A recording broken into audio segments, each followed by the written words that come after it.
Today, my dear friends, the subject is how to attract abundance. And abundance is a subject we all think about, especially during difficult times. Let us see what the published literature says about abundance. The first one is that abundance is a very large quantity of something. For example, the tropical island boasts of an abundance of wildlife, large quantity. That's one way to look at abundance. Another is abundance is an ample quantity or an ample amount, or it can represent affluence, wealth, which is expressed as a life of abundance. Another published definition is which says to have an abundance of something is to have more than you need. And it is often used to describe positive qualities such as an abundance of love, so to have more than you need. The fourth one goes into the question, what is the difference between abundance and prosperity? It's a very good question, because abundance is something that brings a return of value to the heart. Prosperity is something that brings a return of value to the wallet or to the bank account. So prosperity resides outside of the self, and it has tangible dividends. Abundance resides in the self, and it has intangible dividends. So really, prosperity and abundance are quite different, and we should aim to live a life of balance, not just chase prosperity. And if we are truly in abundance, prosperity just comes, it follows, and we'll see why today. Now, another one was, what does abundance mean spiritually? And abundance simply means having more than enough of everything you want all the time. Having more than enough of everything you want all the time. So the spiritual meaning of abundance is that your higher self, that who you really are, is intricately connected to the abundant universe, which is the source of everything you may desire. Now, these are all good definitions. And the way I see it, though, abundance is a lot more than a concept of giving and receiving, quantity and volume, wealth and riches. I see abundance as being a river.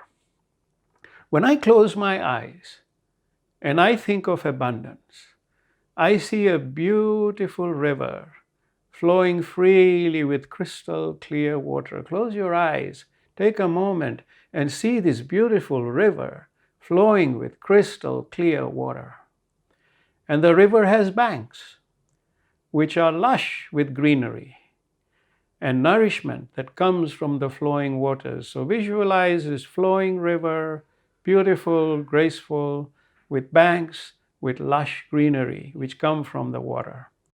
So today's topic of how to attract abundance is best understood by thinking of a river and its attributes, which mirror themselves in our lives. A river actually is a very big part of our lives, far more than we realize. Now let's learn from a river. So let's call this the river of abundance. The river of abundance. Now you may ask, what are these attributes? So let me start by sharing a story from my book, Parables from the Origin, which I've shared with you many times before. But today we will look at this example in the context of the river of abundance. And this is the story of Ibrahim and Sarah, who are a young boy, young girl, who live in a forest before humanity has become what it has. Huge forest, and they travel every day with the great teacher. During the day, the great teacher teaches them about the laws of the forest. In the evenings, he teaches them about the higher self. And one day, during the day, they come to a place where there's 7 very tall trees in a circle. The roots of these trees go down to the core of the earth, and the trunks go all the way up into the sky. And in the middle of this circle is a fountain, and it's just flowing beautifully. And Sarah, who is used to receiving all the gifts of the forest, just goes and immediately tries to drink this water. and she finds out it's not water. And so she gets very upset because she's always used to receiving whatever she wishes for from the forest. And the great teacher says to her, don't be upset. He says, what you're looking at is the eternal pool. Look what it's doing. Tell me what it's doing. So they say it's coming from the earth and it's flowing and it's going back to the earth. And the teacher said, yes, it's constantly flowing. And this is called the eternal pool. And he said, in time to come, there will be no forest. There will be so many people like you, men and women and other creatures, that there will be no forest. This whole world will be filled with people. But this pool is going to always flow through each one of you. And remember, the law of the eternal pool is it must flow. So when you receive from the right hand, you always give something from the left.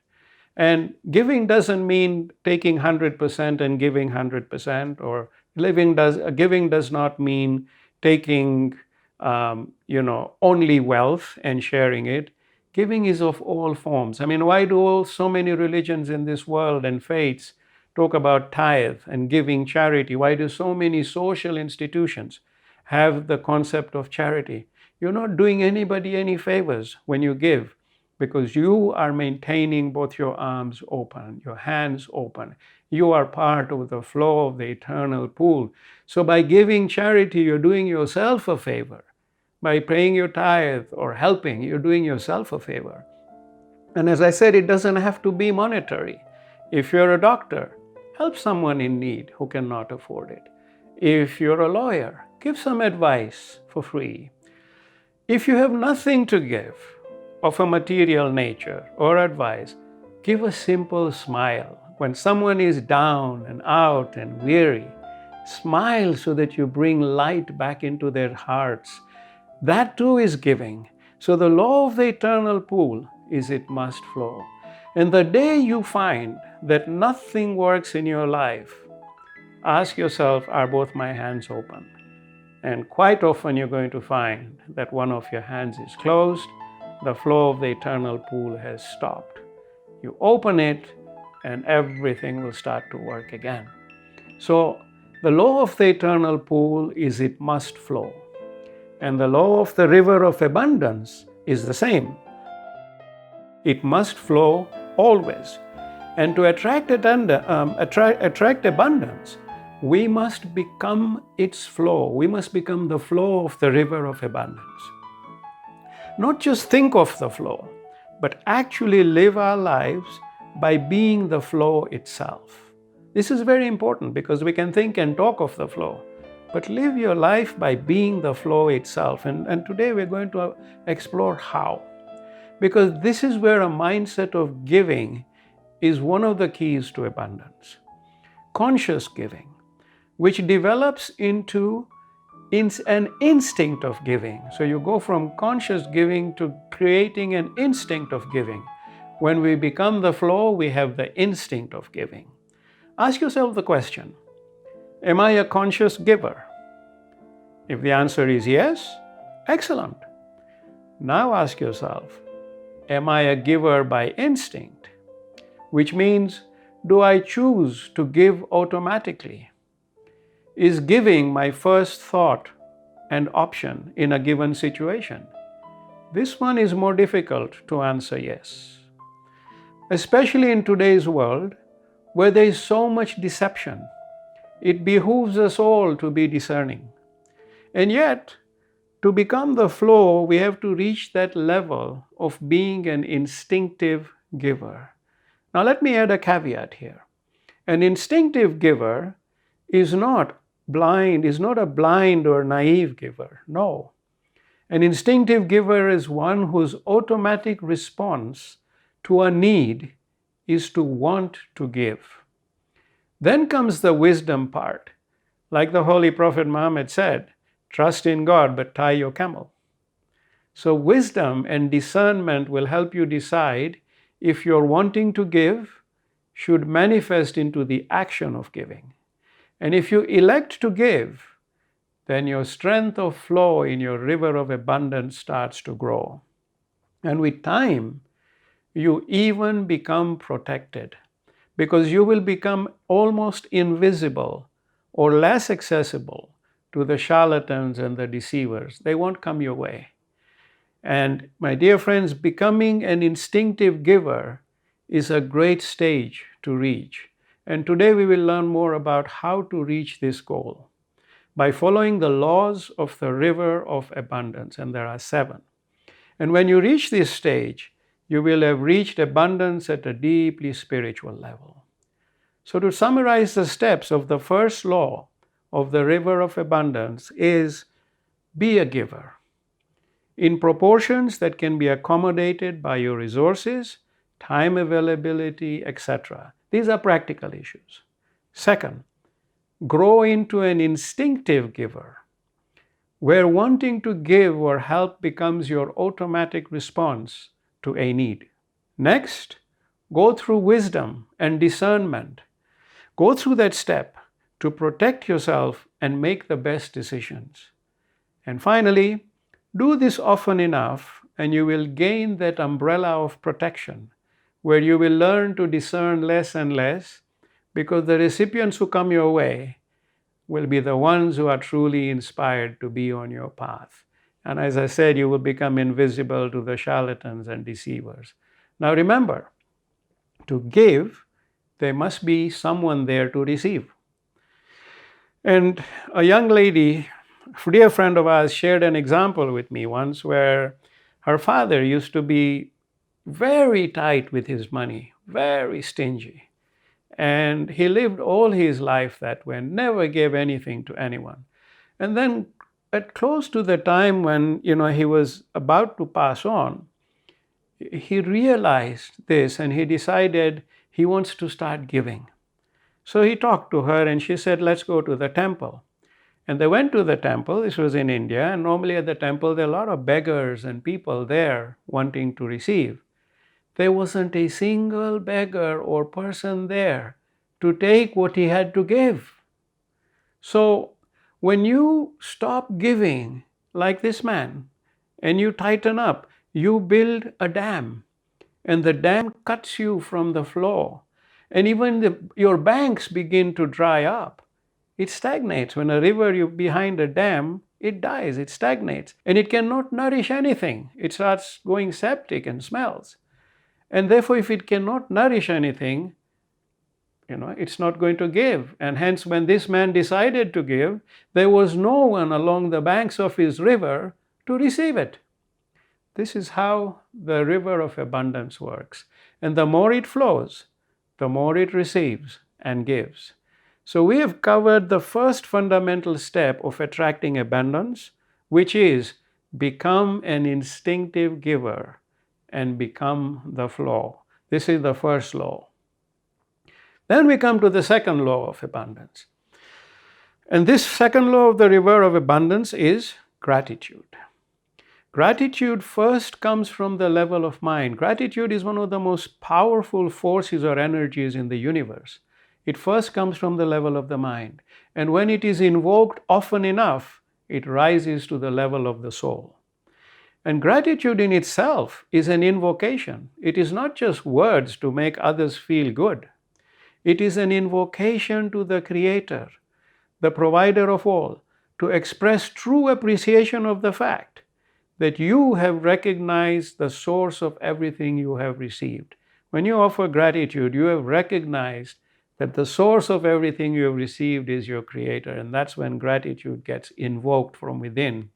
Be it large or small, whatever you receive, tangible or intangible, you become fully aware of the source of what you partake of. And that makes you invoke gratitude in your whole being. Your thoughts of gratitude is so powerful that it reverberates throughout the universes.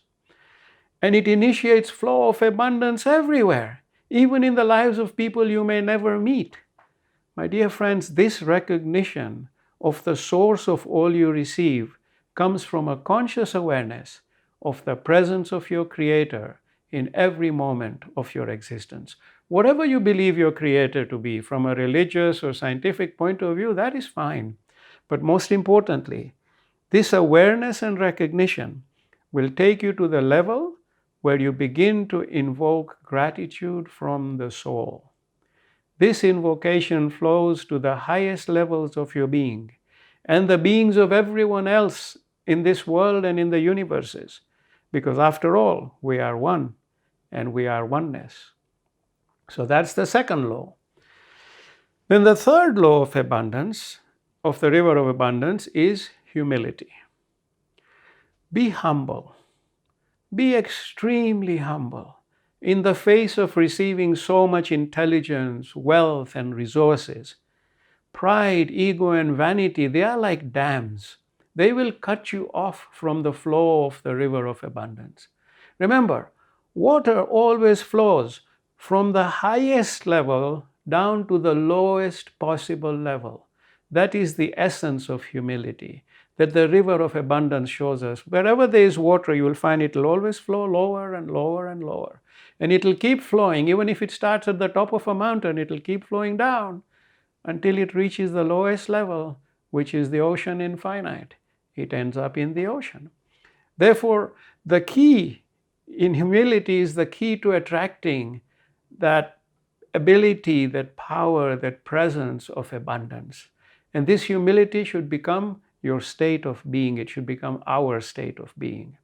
And the next time you find yourself bragging about being smarter or better off than others, and we all do that in some way, shape, or form. We're humans. We're not perfect. But remember, at that moment, you are trying to push your river uphill. It will stop flowing. The more you do it, it will stop flowing. Don't try to push your river uphill. Recognize that everything you have is the grace of your Creator, and be grateful, deeply grateful. So make humility your state of mind and state of being. This is something we can all work towards, step by step. We start by polishing our thoughts. Then we polish our vocabulary until we flow like the river to the lowest possible level, where the ocean infinite, where humility, true humility resides. So that's the third law of the river of abundance. The fourth law of the river of abundance is contentment. Contentment is a beautiful state of being, and the more content you become, the more grateful you are, and the happier you become, irrespective of your material circumstances. Contentment removes the element of quantity from abundance. Remember, one of the definitions was quantity. Contentment removes that element of quantity. Contentment allows you to flow without wants, demands, or expectations. You are content when $1 comes your way or when $1 million comes your way. Throughout my life's journey, even times when I was practically broke at university and at other points in my life, somehow I was always content and hence never short of anything. If all I could afford was a simple cheese sandwich, I made sure I enjoyed it thoroughly, because that was my gift of sustenance for the day. And I never lamented for not being able to afford all these special dishes I loved, because they were gifts for another day. So think that way. And my dear friends, contentment creates a healthy indifference towards material rewards. You have all seen boulders and rocks in rivers. What does a river do? It graciously flows over them or around them. Contentment ensures that your river will flow irrespective of your material quantities or circumstances. Contentment is the fuel of the flow of your river.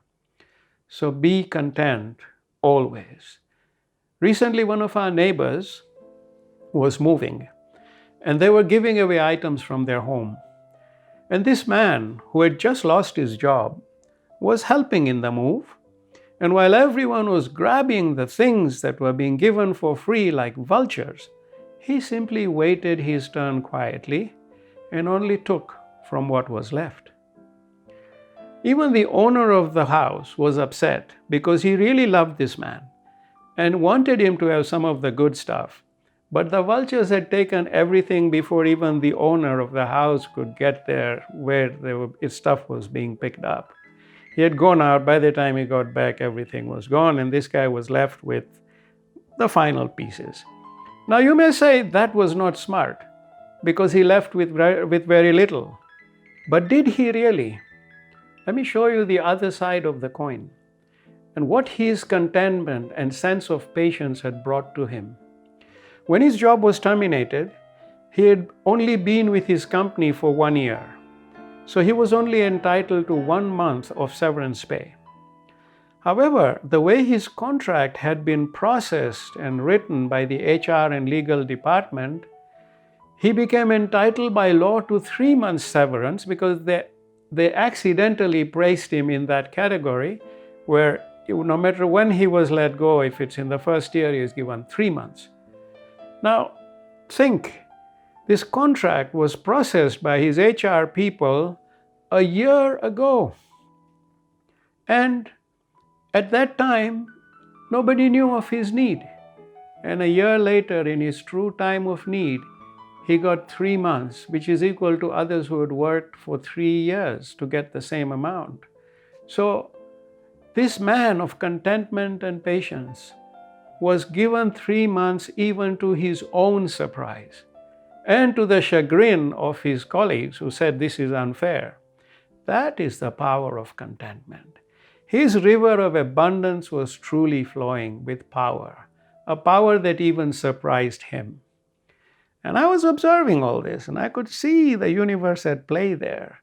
When I was preparing for this class, he came to mind, so I'm talking about him. He was not greedy. He was not a vulture. He got what was his due from a higher source.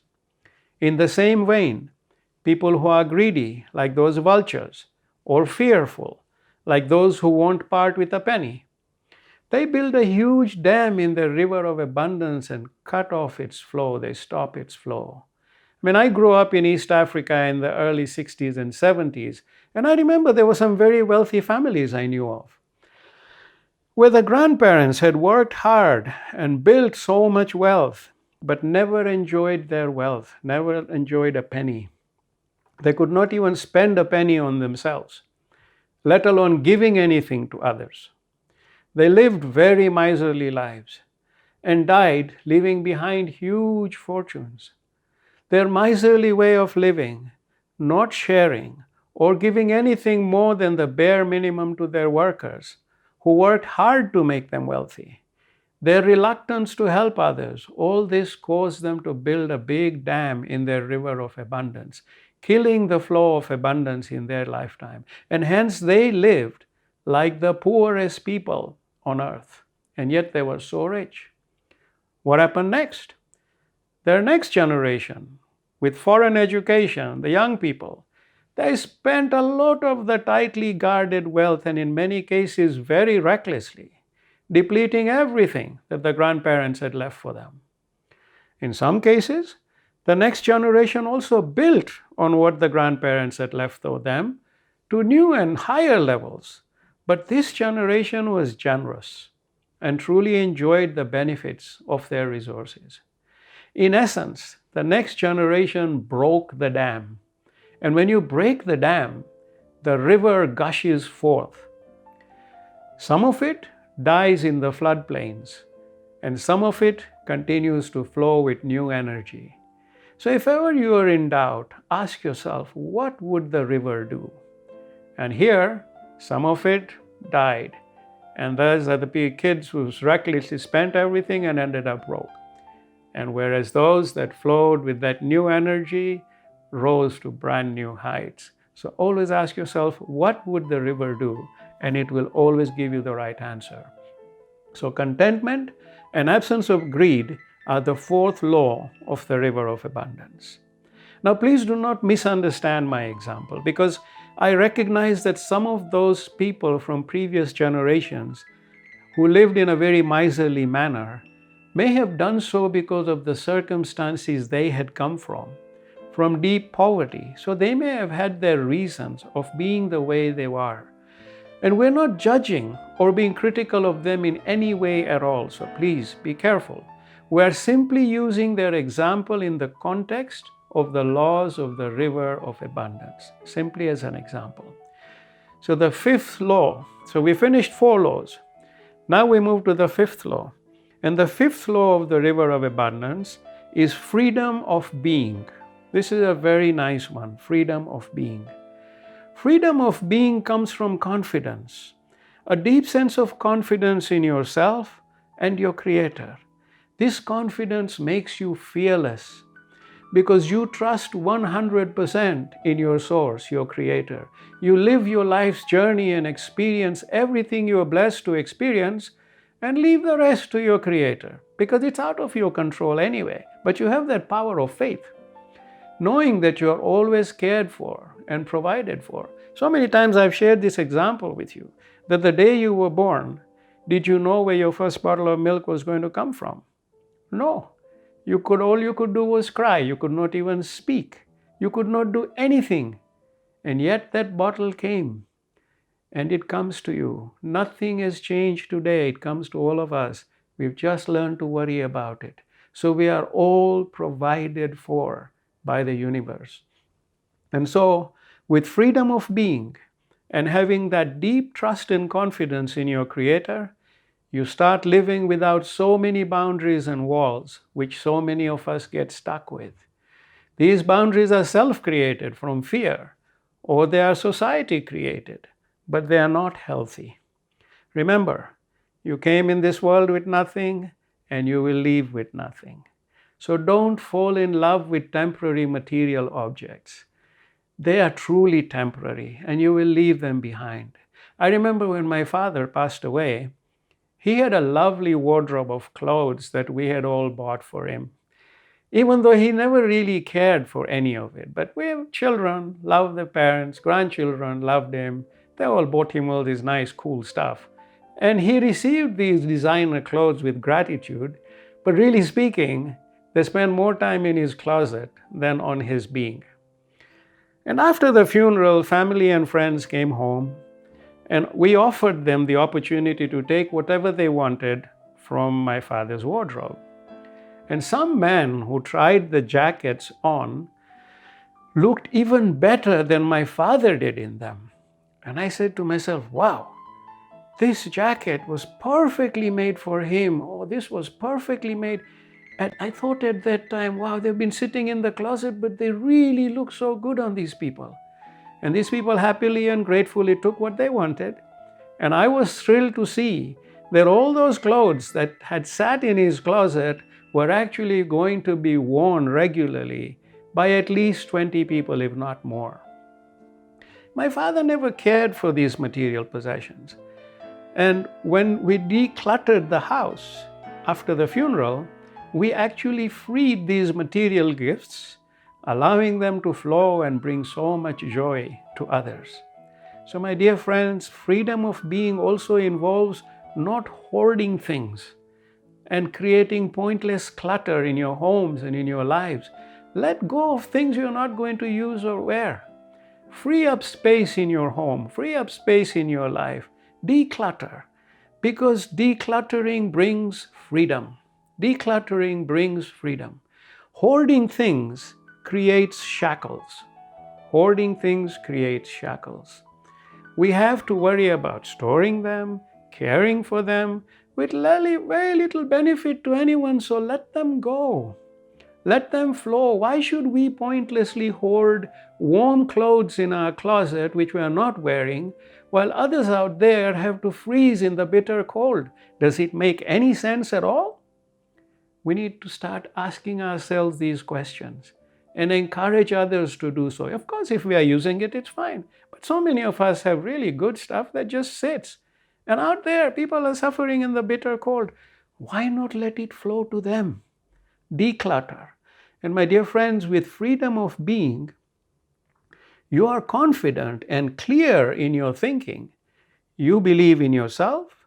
You don't try to be anyone else but yourself. And this creates a deep sense of honesty with yourself and with others. What you see is what you get.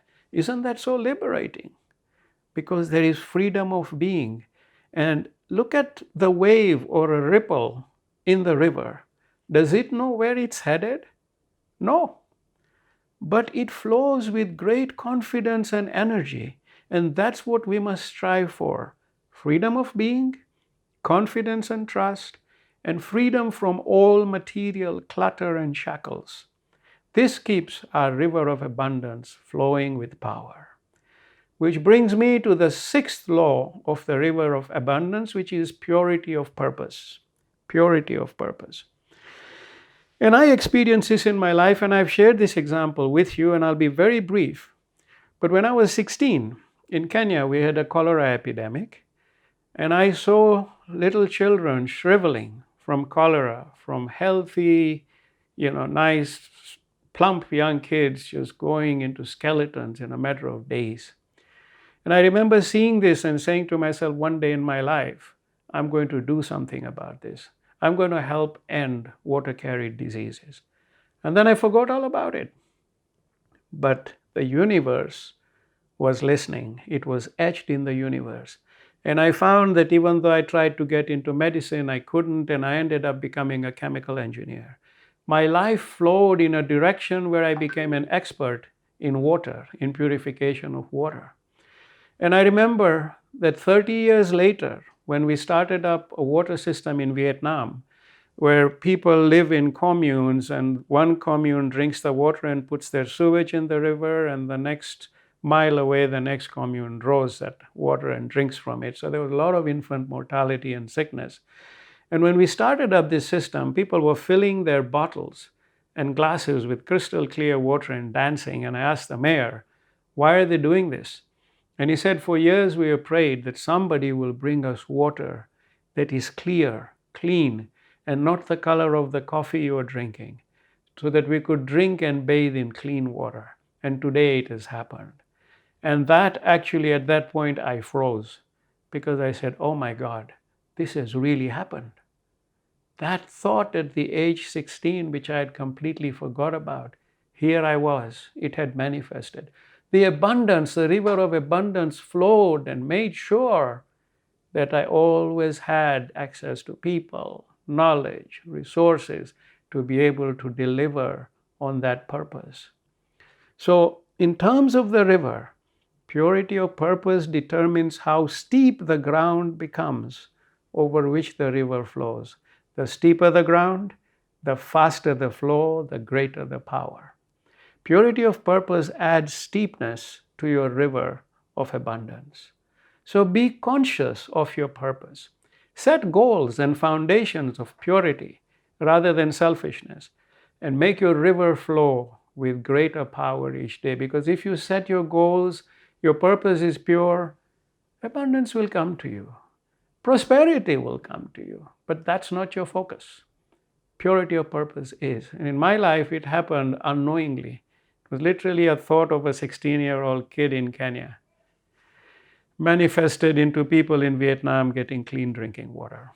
That's how powerful purpose is. And this brings me to the last and most powerful law of the river of abundance, which is, will it be, in inverted commas, will it be. What does will it be mean?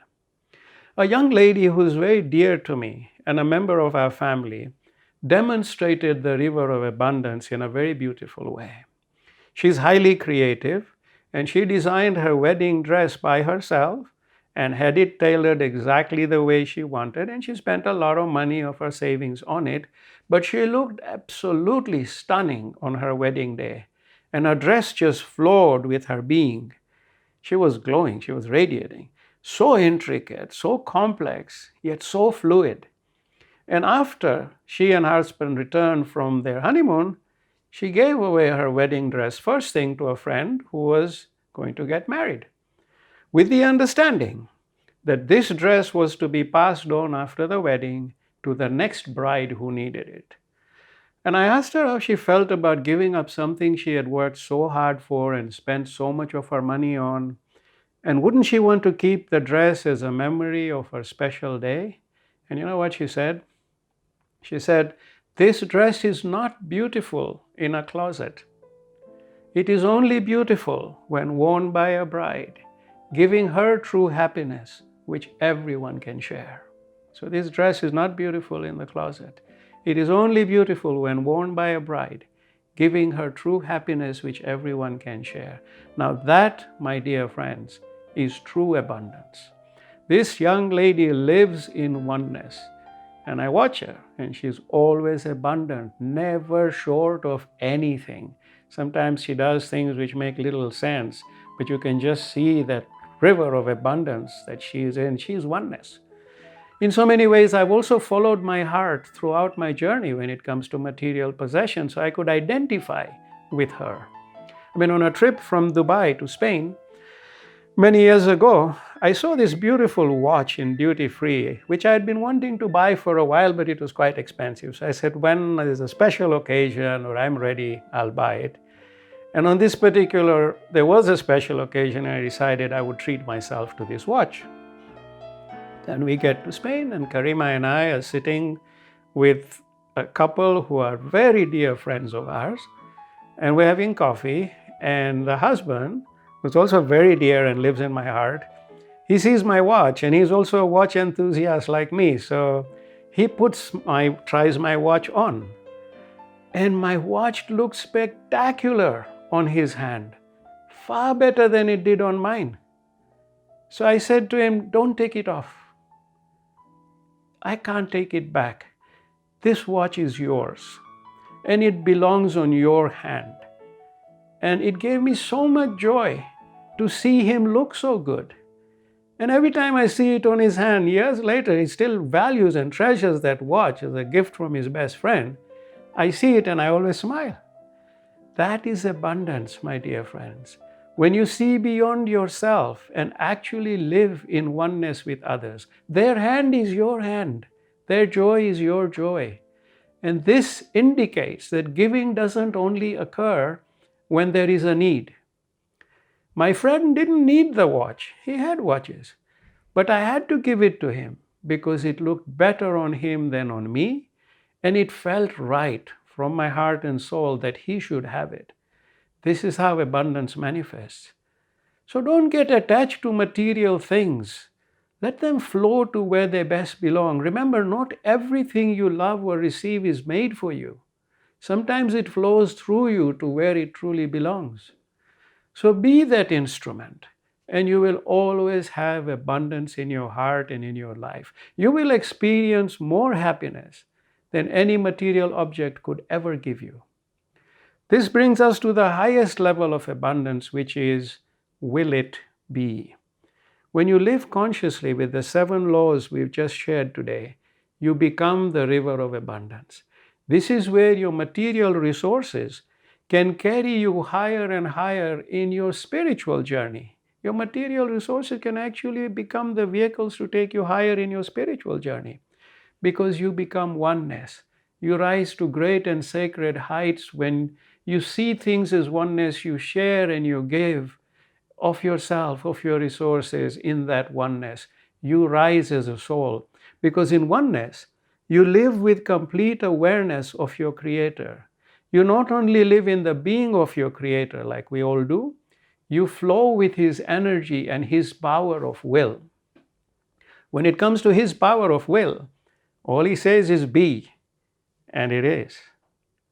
And when you rise to that level of abundance, you will think the words, will it be, and it will manifest because you willed it. As soon as you will it be, the universe starts working to make it happen. And will it be can rarely be abused because it is such a pure thought that it lives well beyond the selfish human mind. The things you may will are always going to be of that pure level for the good of the collective, for the good of the collective oneness. That's where your will it be thought is going to come from. And in this way, my dear friends, when you will abundance, so it will be. And I pray that you may all be blessed with immense spiritual and material growth, that you may all become the river of abundance and bring so much love and light and happiness to all creation in the oneness, and that whenever you will it be, I pray it is. So this is what I wanted to share with you about the river of abundance. I know it's taken a little bit longer, but this was such a precious message when I was preparing it, and I apologize for taking a little longer, but I had to share it with you.